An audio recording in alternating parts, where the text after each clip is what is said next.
अगर कोई पुलिस वाला आपको गिरफ्तार कर लेता है तो आप एक अपराधी बन जाते हो, और अपराधी बनने के बाद आपके क्या क्या अधिकार हैं, आप किन अधिकारों का प्रयोग करके आप उस थाने से, उस ऑफेंस से बाहर निकल सकते हो। आज हम इस वीडियो में इसी बात पर चर्चा करेंगे, तो आप बने रहे वीडियो में। नमस्कार दोस्तों, मैं एडवोकेट यतेंद्र आपका स्वागत करता हूं। जैसा कि आप जानते हैं, इस YouTube चैनल पर आपको लीगल अवेयरनेस की जानकारी मिलती है और आपको लगातार कानून के प्रति सजग किया जाता है। तो दोस्तों, आज हम इस वीडियो में बात करेंगे कि अगर कोई आम आदमी है और वो कोई भी ऑफेंस करता है, ऑफेंस करने के बाद वो अपराधी बन जाता है, और अपराधी बनने के बाद पुलिस उसको अरेस्ट कर लेती है, और अरेस्ट करने के बाद वो किन अधिकारों का प्रयोग करके उस चीज से बाहर निकल सकता है, बेल ले सकता है, कैसे क्या कर सकता है। तो सबसे पहले हम बात करते हैं, अगर पुलिस वाला आपको गिरफ्तार कर लेता है, तो गिरफ्तार करता है तो आपका सबसे पहला अधिकार ये होता है, जो सबसे पहला जो अधिकार होता है वो हमारा अधिकार दिया गया है अनुच्छेद 22 के सब क्लोज फर्स्ट में, कि हमें ये जानने का अधिकार है कि हमें किस ऑफेंस में गिरफ्तार किया जा रहा है, हमने किया क्या है, हमें क्यों गिरफ्तार किया जा रहा है। और यही बात पिछले पुराने सेक्शन में सीआरपीसी के 50 में यही चीज दी गई है, जो कि अब नए कानून में ये 47 बीएनएसएस में चेंज हो गया है। तो हमारा सबसे पहला अधिकार यही होता है कि हमें ये जानने का अधिकार होता है कि हमने ऑफेंस क्या किया है और हमें क्यों गिरफ्तार किया जा रहा है। अब गिरफ्तार करने के बाद अगला स्टेप आता है, वो बात आती है बेल की, कि अगर आपने ऑफेंस तो कर दिया, बेल कैसे मिलेगी। तो बेल लेने का भी हमारे पास अधिकार होता है। अब हम दूसरे ऑफेंस, दूसरे पॉइंट की बात करते हैं। दूसरा पॉइंट ये है कि हम जो भी कोई अपराधी है उसको बेल लेने का अधिकार है। ये सेक्शन 50 के सब क्लोज 2 में इसका प्रावधान दिया गया है, और नए बीएनएसएस के तहत तो 47 के सब क्लोज 2 में ये चीज दी गई है कि कोई भी अपराधी है उसको बेल लेने का अधिकार है। अगर वो कोई ऑफेंस बेलेबल है तो उसको थाने से ही बेल मिल जाती है, अगर कोई ऑफेंस नॉन बेलेबल है तो उसको कोर्ट जाना ही पड़ता है, वहां से ही बेल उसको मिल सकती है। अब हम थर्ड पॉइंट की बात करते हैं, थर्ड अधिकार की बात करते हैं। थर्ड अधिकार उसका ये होता है, अगर कोई भी अपराधी पुलिस के द्वारा अरेस्ट किया गया है तो उसको 24 आवर्स के अंदर उस अपराधी को मजिस्ट्रेट के सामने पेश किया जाता है। ये हमारा अधिकार है, इसीलिए ही उसको 24 आवर्स के में ही उसको मजिस्ट्रेट के सामने पेश किया जाता है। इसमें क्या होता है कि अगर मान लो इसमें ट्रेवलिंग का जो टाइम लगता है वो ट्रेवलिंग टाइम इंक्लूड नहीं किया जाता है। फॉर एग्जांपल मैं आपको समझा देता हूं कि अगर आप किसी दिल्ली में, हरियाणा में, पंजाब में, राजस्थान में अगर कोई आपका निवासी हो, यहाँ के कोई निवासी हो, और आप ऑफेंस करते हो कहीं साउथ के स्टेट में जाके, केरला में, तमिलनाडु में, या कहीं पर भी साउथ में अगर जा रहे हो, और आपको वहां से यहां तक लाने का जो समय लगता है उस समय को छोड़कर बाकी 24 आवर्स के अंदर आपको मजिस्ट्रेट के सामने पेश किया जाता है। ये प्रावधान आर्टिकल 22 के सब क्लोज 2 में ये चीज दी गई है, ये हमारा अधिकार होता है।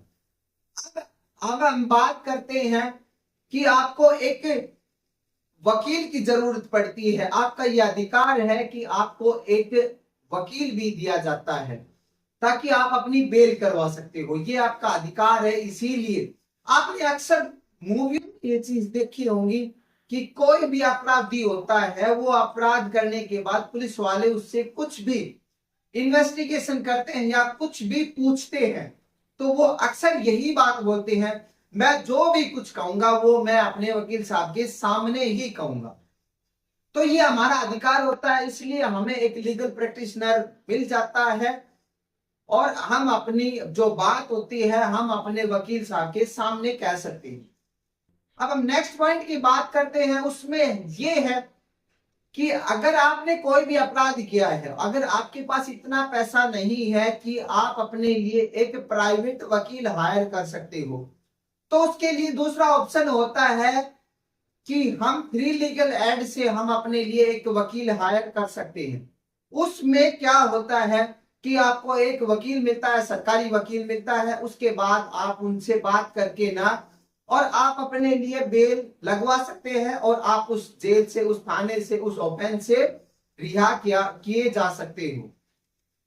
अब हम नेक्स्ट पॉइंट की बात करते हैं। नेक्स्ट पॉइंट ये होता है कि किसी भी कोई भी व्यक्ति को गिरफ्तार किया जाता है तो उसका मेडिकल करवाया जाता है। मेडिकल करवाया जाता है, ये सीआरपीसी के 53 में इसका प्रावधान दिया गया है, जो कि कोई भी अपराधी होता है तो उसका मेडिकल करवाना ही करवाना पड़ता है, ये हमारा अधिकार होता है। क्या पता थाने में जाकर उन्होंने, पुलिस वालों ने उस अपराधी के साथ अमानवीयता का व्यवहार किया हो और उसको इतनी मार दी हो कि उससे चला भी नहीं जा रहा और क्या पता उसकी जान भी चली जाए। तो ये हमारा अधिकार होता है। हम अगर मेडिकल 24 आवर्स में हमारा मेडिकल होता है तो पुलिस वाले आपके साथ ऐसा कोई भी अमानवीयता का व्यवहार नहीं करेंगे और आपको आपके जो जितने भी अधिकार रहते हैं और आपको एक ठीक ठाक एक मानवीयता का व्यवहार करते हुए आपको उस अपराध में उसकी सजा, जो भी आपको बाद में जो सजा मिलती है आपको वो तो भुगतनी ही पड़ेगी। अब इसमें कुछ जनरल बातें हैं वो मैं आपको बता देता हूं। अगर किसी भी व्यक्ति को गिरफ्तार किया जाता है तो उसके खिलाफ पुलिस वालों के पास इतने ठोस सबूत होने चाहिए कि उन सबूतों के आधार पर आपको वो गिरफ्तार कर सकता है। दूसरी बात यह है कि अगर किसी भी महिला ने कोई भी ऑफेंस किया है तो उस महिला को एक महिला ही पुलिसकर्मी गिरफ्तार कर सकती है। दूसरी बात, सूर्यास्त के बाद और सूर्यास्त से पहले किसी भी महिला को गिरफ्तार नहीं किया जा सकता है। तो ये कुछ जनरल बातें होती हैं। अगर मान लो कोई भी अपराधी होता है, अगर उसने वो अरेस्ट कर रहे हैं पुलिस वाले उसको, तो एक मेमो बनाया जाता है और मेमो में एक चेकलिस्ट होती है कि उस व्यक्ति के पास क्या क्या सामान मिला है। तो उस चेकलिस्ट में वो सारी चीजें वो दिखानी पड़ती हैं और वो सारी चीजें उसमें भरनी पड़ती हैं अच्छे से और बहुत ही ध्यान से, कोई गलती नहीं होनी चाहिए। तो ये हमारे अधिकार होते हैं। अगर आपने कोई भी ऑफेंस किया है तो ये हमारे अधिकार होते हैं। इन अधिकारों को जानना प्रत्येक व्यक्ति को ये चीजें जाननी चाहिए। इसीलिए मैं आपसे गुजारिश करूंगा कि इस वीडियो को ज्यादा से ज्यादा शेयर करें ताकि सब लोगों तक ये जानकारी पहुंचे। अगर किसी के भी साथ कोई भी पुलिस वाला अमानवीयता का व्यवहार करता है, बिना बात के कोई अरेस्ट कर सकता है, तो आप दिए गए नंबर पर कॉल करके हमसे बात कीजिए और हम आपको एक अच्छी सहायता प्रदान करेंगे और आपको उस चीज से निकलवाने की कोशिश करेंगे। बस ये है कि आप उस वहां पर गलत ना हो। तो दोस्तों, मैं आपसे उम्मीद करता हूं वीडियो आपको पसंद आई होगी। अगर पसंद आई तो इसको लाइक करें और अपने दोस्तों के साथ शेयर करें। चैनल पर आप नए हो तो चैनल को सब्सक्राइब करें। हम मिलते हैं जल्दी नेक्स्ट वीडियो में, तब तक के लिए बाय, टेक केयर।